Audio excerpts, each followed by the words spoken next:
Mentoring ni Villanueva. Ko ang hari ng kalsada, sabi niya.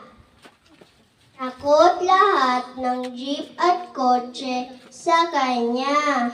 Sa daan, ako ang bida. Walang kinatatakutan si Gus. Hindi siya takot sa jeep at kotse. Hindi sila takot sa taxi. Kahit sa polis at sa pasahero, hindi rin takot si Gus. Ay, namiss-miss naman takbo ni Gus. Kaya takot at takot ang mga pasahero. Para, sabi nila, pero huminto lang si Gus kung saan at kailan niya gusto. Pagbaba ng mga pasahero, nervyos sila. Dahan lang ng takbo, sabi nila kay Gus, pero hindi sila panapansin ng barumdaba. Walang pinakikinggan si Gus. Dahan-dahan lang, Gus-Kasero, sabi ng mga halaman sa daan. Pinagahan sila ng usok ni Gus, saka nagtatatawa humarurot ng gusto.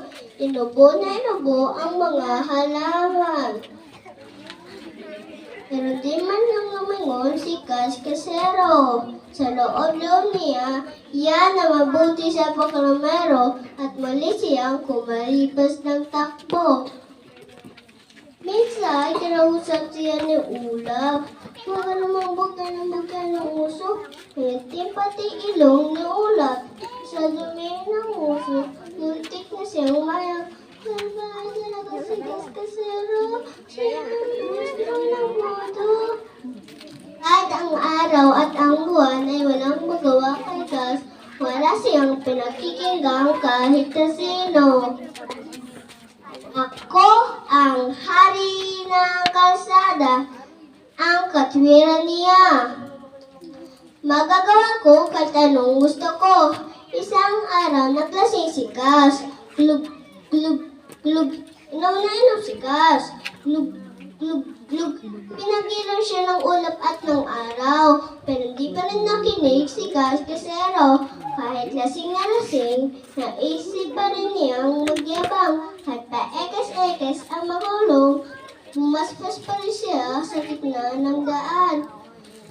Ako ang hari ng kalsada, sabi niya.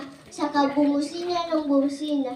Nabangga si Gus, bali-bali ang bakal at ang tubo. Wasak ang makina at balaktot ang tambutso. Parang napisang lata si Gus-Kasero, siya ay natinapo sa tambakan ng lumang sasakyan. Doon sa libingan ng walang modo, hindi na makapagyabag si Gus-Kasero. Iwan ko, hindi ko makabisa.